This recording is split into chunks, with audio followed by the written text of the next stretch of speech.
हिमाचल प्रदेश में कांग्रेस की सरकार ने आज दूसरा बजट प्रस्तुत किया है और मुख्यमंत्री सुखविंदर सिंह सुक्खू जी ने जिस प्रकार से बजट में फिर से झूठ बोलने का प्रयत्न किया है, लोगों को गुमराह करने का प्रयत्न किया है, मैं मानता हूं कि अब की बार इसमें वो सफल नहीं होंगे।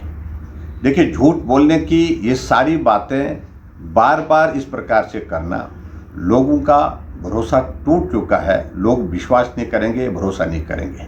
सत्ता में आने से पहले झूठ बोला, झूठी गारंटियां दे करके गारंटी पूरी नहीं हुई। फिर सत्ता हासिल हुई तो पहला बजट प्रस्तुत किया, जो घोषणा की उनमें से 95% जो योजनाएं उनने घोषणा की ही, जो वादे उनने किए थे पहले बजट में, उनमें से कुछ काम हुआ ही नहीं। और उसके बाद अभी हाल ही में इस बजट में जो मुख्यमंत्री जी फिर से झूठ बोल करके लोगों को गुमराह करने की दिशा में प्रयत्न कर रहे हैं, क्योंकि उनको अच्छी तरह से मालूम है कि लोकसभा का चुनाव आने वाले समय में है, तो लोकसभा के चुनाव से पहले फिर झूठ बोल करके गुमराह किया जाए, तो मैं समझता हूं कि हिमाचल प्रदेश की जनता इसको सिरे से नकारेगी, सिरे से खारिज करेगी। सबसे बड़ी बात तो यही कहूँगा मैं कि हिमाचल प्रदेश में इस बजट में किसी भी वर्ग के लिए कोई राहत नहीं है। कर्मचारियों की अगर बात कहते हैं, कर्मचारी हितैषी की बात उनने कही, अभी तक इस बजट में कोई उस बात का जिक्र नहीं है। ओपीएस की बात कहते कहते अपने आप वो उसमें उलझ करके रह गए कि ओपीएस में अब आने वाले समय में जिक्र आज बजट में नहीं किया है, लेकिन हकीकत है इस बजट के बाद जब लोकसभा का चुनाव होगा, जो ओपीएस के लोगों को भी निराशा इसमें हाथ लगने वाली है, क्योंकि 50% लास्ट पे ड्रॉन की जो पेंशन की उनकी एक सुविधा है, उसको कम करने की दिशा में प्रयत्न चल रहा है। मैं ये बड़ा साफ कह रहा हूँ, उसको 30% करने की दिशा में चीज़ें चल रही हैं। और दूसरी बात, क्या ये सत्य नहीं है कि जहाँ पूरा साल वो कोसते रहे हिमाचल प्रदेश में पूर्व सरकार को कि भारतीय जनता पार्टी की सरकार ने ऋण लिया।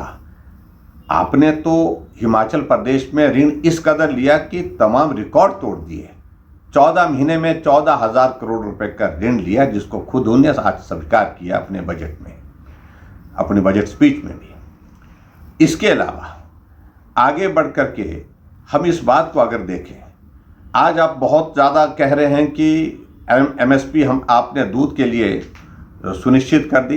अरे, आपने वादा तो ये किया था कि गाय का दूध 100 रुपये लीटर और गाय का दूध 80 रुपये लीटर और भैंस का दूध 100 रुपये लीटर, लेकिन अभी जो पिछली घोषणा की है उसके हिसाब से दूध की कीमतें अभी तक मिल नहीं रही है। आज आपने फिर घोषणा कर दी कि 45 रुपये लीटर गाय का दूध और 55 रुपये भैंस का दूध, इस बात को सुनिश्चित करेंगे। लेकिन घोषणा करने के बाद मेरा मुख्यमंत्री जी से इस बात के लिए भी आग्रह है कि कम से कम उनको लागू भी करो, उनको उस दिशा में आगे बढ़ाने के भी प्रयत्न करो।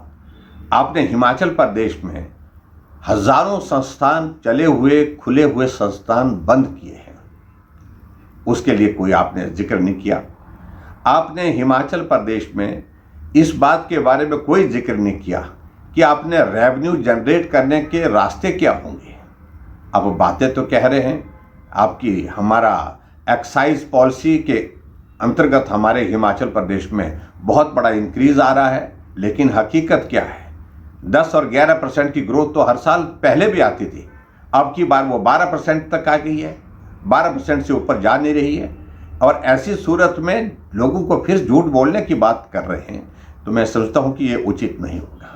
आपने फिर योजनाओं की शुरुआत की है, सुखाश्रय पहले शुरू की थी, उसमें भी लोगों के बीच में एक हास्य का विषय बना कि अपने नाम के साथ योजना जोड़ दी, और आज और योजनाओं का भी जिक्र किया है।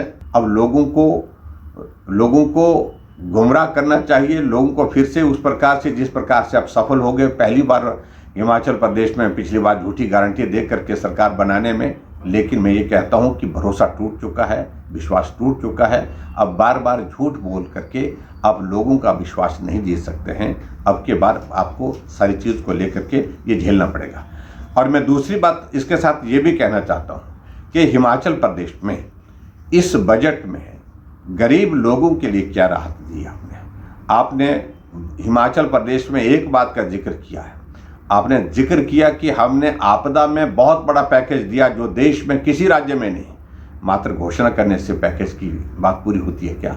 आप हकीकत में देखिए कि ज़मीन में क्या पात्र व्यक्तियों को वो राहत मिली है क्या? कितने लोगों को मिली? चुनिंदा लोगों को मिली है। आज भी जो लोग बेघर हुए पड़े हैं आपदा के कारण, अभी तक उनके केसेस ही नहीं बन पाए हैं, उनको राहत मिली नहीं। और आप चुन चुन करके राहत अगर दे रहे हैं तो अपने पार्टी के, अपने दल के लोगों के लिए दे रहे हैं। इस बात को लेकर के भी कोई बात छिपी नहीं है, आंकड़े आपके सामने आ रहे हैं। इसलिए मैं आपके आज के इस बजट को जो माननीय मुख्यमंत्री जी ने आज प्रस्तुत किया है, उस बजट को सिरे से खारिज करता हूं। बेरोजगार सड़कों पर धरने पर बैठे हैं। आउटसोर्स कर्मचारी जो नौकरी पर लगे थे, नौकरी से निकाल करके वो धरने पर बैठे हैं। कर्मचारी समय पर सैलरी ना मिलने वाले हैं, चाहे वो HRTC है, चाहे वो HPTDC है, चाहे वो हिमाचल प्रदेश इलेक्ट्रिसिटी बोर्ड के कर्मचारी